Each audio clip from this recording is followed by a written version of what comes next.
Tungsten சுரங்க அனுமதியை எதிர்த்து அங்கே விவசாயிகள் நடத்திய போராட்டத்தில் கலவரமாக மாறியிருக்கிறது. களத்தில் நமது செய்தியாளர் சல்மான் இருக்கிறார். சல்மான், தற்பொழுது வாகன பேரணிக்கு கொடுக்கப்பட்ட அனுமதி இறங்கி விவசாயிகள் தரையில் நடந்திருக்கிறார்கள். இதைத் தொடர்ந்து காவல்துறை மறித்திருக்கிறார்கள். மறித்ததைத் தொடர்ந்து அங்கே கலவரம் ஏற்பட்டிருக்கிறது. காவல்துறையின் கட்டுப்பாட்டில் அங்கே விவசாயிகளுடைய போராட்டமே இல்லை என்பதை தான் இந்த காட்சி நமக்கு காட்டுகிறது.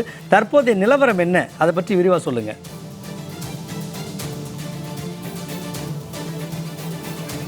அந்த டங்ஸ்டன் திட்டத்தை ரத்து செய்ய கோரி மதுரை மேலூர் தாலுகாவிற்கு உட்பட்ட ஒருபோக பாசன விவசாயிகள் சங்கத்தினர் 10,000த்திற்கும் மேற்பட்ட விவசாயிகளோடு சேர்ந்து பொதுமக்கள், மாணவர்கள் என பல்வேறு தரப்பினரும் மேலூர் பகுதியிலிருந்து ஒரு 8 கிலோமீட்டர் தூரத்திற்காக தொடர்ந்து நடந்தபடி இதுபோன்ற நடைபயணம் மேற்கொண்டிருக்கிறார்கள். தற்பொழுது விவசாய சங்கத்தினுடைய தலைவர் PR பாண்டியன் அவர்கள் இருக்காங்க. அவங்ககிட்ட நம்ம நேரடியாக கேட்கலாம்.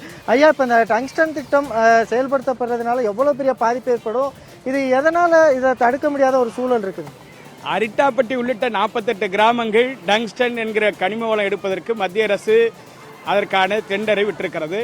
இந்த நிலையில் இதற்கான ஒப்புதலை மத்திய அரசு கொடுத்தாலும் அங்கே அவர்கள் ஒப்பந்தம் போட்ட நிறுவனங்களோடு குத்தகை பதிவிடுற அதிகாரம் மாநில அரசுக்கு இருக்கிறது.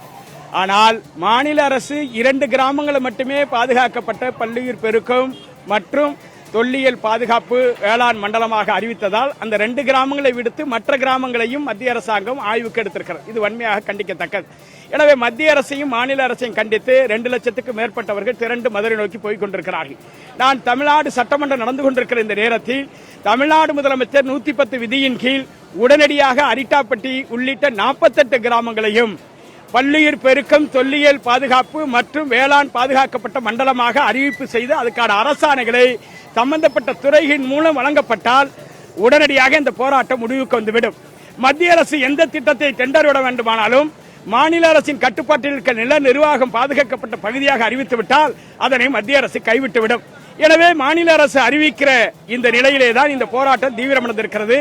உடனடியாக விவசாயிகள் இந்த பகுதி விவசாயிகளுடைய கோரிக்கையை ஏற்று வாழ்வாதாரம் அழிவதிலிருந்து பாதுகாப்பதற்காக ஒன்று திரண்டிருக்கிற இந்த மக்களுக்கு நீதி வழங்குகிற வகையில் தமிழ்நாடு முதலமைச்சர் உடனடியாக சட்டமன்றத்தில் கொள்கை முடிவை அறிவித்து அரசாணைகள் பிறப்பித்து பாதுகாக்கப்பட்ட மண்டலமாக அறிவித்து பாதுகாக்க வேண்டும் 48 கிராமங்களையும் என வலியுறுத்தி தான் இந்த போராட்டம் தீவிரமடைந்திருக்கிறது. காவல்துறை தரப்புல ஏற்கனவே வாகன பேரணிக்கு அனுமதி கொடுக்கப்பட்டிருந்தது. தற்பொழுது நடைபயணமாக சென்றிருக்காங்க. இந்த போராட்டம் எவ்வளவு தூரம் சொல்லும்? இந்த டங்ஸ்டன் திட்டத்தை ரத்து செய்வதற்கான வேற வழிகள் இருக்குதா? இது எவ்வளவு பெரிய விவசாயத்துக்கு பாதிப்பை ஏற்படுத்தும் சார்? தல்லாகுளம் நோக்கி இந்த பேரணி போய்கொண்டிருக்கிறது. அங்கே ஆர்ப்பாட்டம் நடைபெற இருக்கிறது. இந்த ஆர்ப்பாட்டத்தோடு இந்த போராட்டம் முடிவுக்கு வர வேண்டுமானால் தமிழ்நாடு முதலமைச்சர் கையிலே தான் இருக்கிறது. காவல்துறை சட்ட ஒழுங்கை பாதுகாப்பதற்கு அதற்கான தீவிர முயற்சியில் இறங்கினார்கள். விவசாயிகள் பெருந்திரளாக கூடிவிட்டதால் பல லட்சத்திற்கு மேற்பட்டவர் கூடியிருப்பதால் பேரணி அவர்கள் தடையை மீறி சென்று கொண்டிருக்கிறது. அமைதி வழிகளில் செல்லுகிற பேரணியை முடிவுக்கு கொண்டு வருகிற பொறுப்பு தமிழ்நாடு முதலமைச்சர் கையில் இருக்கிறது. உடனடியாக அவர் 110 விதியின் கீழ் அனைத்து சபை நடவடிக்கைகள் ஒத்திவைத்துவிட்டு அவர் இதை பாதுகாக்கப்பட்ட மண்டலமாக அறிவித்தாரானால் அமைதியாக மக்கள் நன்றி சொல்லி அவர்கள் திரும்பிவிடுவார்கள். அதற்கான நடவடிக்கை மேற்கொள்ள வேண்டும். காவல்துறையை பொறுப்பாக்கி தமிழ்நாடு முதலமைச்சர் தப்பித்துக் கொள்ள முடியாது. விவசாயிகள் வாழ்வாதாரத்தை பாதுகாப்பதற்காக அணிதிரண்டிருக்கிறார்கள். விவசாயிகளுடைய கோரிக்கை நோக்கம், அவர்களுடைய எதிர்பார்ப்பை தீர்வு செல்ல வேண்டிய அதிகாரம் மாநில முதலமைச்சர் கையில் இருக்கிறது. திசை திருப்பாமல் அவர் உடனடி முடிவுக்கு வர வேண்டும் என்பதே அனைத்து பகுதி விவசாயிகள் கருத்தாக இருக்கிறது. தமிழகத்தில் தொடர்ந்து விவசாயிகள் உள்ளிட்ட இந்த போராட்டங்கள்ல மாநில உரிமைகளுக்கு எதிராகவும் அதே போன்று இந்த விவசாயிகள் பாதிக்கப்படக்கூடிய திட்டங்கள் தொடர்ந்து செயல்படுத்தப்பட்டு கொண்டே தான் இருக்குது. மத்திய அரசுக்கு அழுத்தம் சரியாக கொடுக்கப்படவில்லை. தமிழ்நாடு அரசு எந்த மாநிலமும் கொண்டு வராத தமிழ்நாடு அரசு நில ஒருங்கிணைப்பு சட்டம் 2024 கொண்டு வந்து விவசாயிகளுக்கு நிலம் சொல்லவில்லை என்று சொல்லிவிட்டது. இதனால் மத்திய அரசு அனைத்து திட்டங்களையும் பேரழிவு திட்டங்களை நிறைவேற்றுவதற்கு முன்வருகிறது. ஒவ்வொரு திட்டத்திற்கும் தனித்தனி அரசாணைகள் பிறப்பிக்க வேண்டிய நெருக்கடி தமிழ்நாடு அரசு ஏற்பட்டிருக்கிறது. எனவே தமிழ்நாடு அரசு நில ஒருங்கிணைப்பு சட்டம் 2024 கைவிட்டு இந்த பாதுகாக்கப்பட்ட வேளாண் பகுதிகள் எல்லாம் பாதுகாப்பதற்கு முன்வர வேண்டும். போராடுகிற விவசாயிகளை ஒடுக்குவதை மட்டும் தமிழ்நாடு அரசுடைய நோக்கம் அல்ல.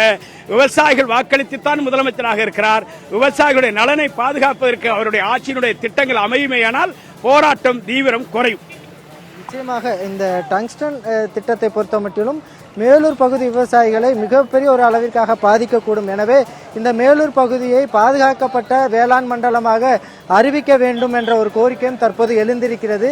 ஏனென்றால் ஒவ்வொரு பகுதிகளையும் 48 அரிட்டாப்பட்டி, நரசிங்கம்பட்டி உள்ளிட்ட 48 கிராமங்களிலும் இதுபோன்ற டங்ஸ்டன் கனிம வளங்களை எடுப்பதற்கான சூழல் இருப்பதாக கூறிதான் ஏலம் எடுக்கப்பட்டிருக்கிறது என்பதால் உடனடியாக இந்த பகுதியை வேளாண் பாதுகாக்கப்பட்ட மண்டலமாக அறிவித்தால் மட்டும்தான் இதுபோன்ற திட்டத்தை கைவிடுவதற்கான தமிழக அரசுடைய முயற்சியாக இருக்கும். எனவே தற்பொழுது சட்டமன்ற கூட்டம் நடந்து கொண்டிருக்கக்கூடிய நிலையில் 110 விதியின் கீழாக உடனடியாக மேலூர் தாலுகா பகுதிகளை முழுவதிலுமாக பாதுகாக்கப்பட்ட பள்ளியூர் வேளாண் பாதுகாக்கப்பட்ட மண்டலமாக அறிவிப்பை வெளியிட வேண்டும் எனவும், அப்படி இருந்தால்தான் இந்த போராட்டத்தை உரிய முடிவுக்கு கொண்டு வர வேண்டும் எனவும், அதே போன்று விவசாய நில ஒருங்கிணைப்பு சட்டத்தை உடனடியாக தமிழக அரசு கைவிட்டால்தான் இதுபோன்ற மத்திய அரசு நிறைவேற்றக்கூடிய விவசாயிகளுக்கு எதிரான திட்டங்களை கூட நிறைவேற்ற முடியாமல் தடுப்பதற்கான நடவடிக்கைகளை மேற்கொள்ளப்படும் என்ற ஒரு கோரிக்கையும் கூட எழுந்திருக்கிறது.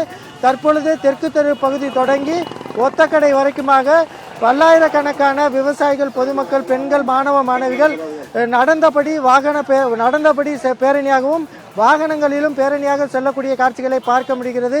கடுமையான வெயிலின் தாக்கம் இருந்தாலும் கூட கால்களில் காலணி கூட அணியாமல் தங்களுடைய உரிமையை மீட்க வேண்டும், விவசாயத்தை பாதுகாக்க வேண்டும் என்பதற்காக இந்த பகுதி மக்கள் நடைபயணமாக திருச்சி தேசிய நெடுஞ்சாலையில் இதுபோன்ற ஒரு பேரணியில் ஈடுபடக்கூடிய காட்சிகளை பார்க்க முடிகிறது. சண்முகவேல்.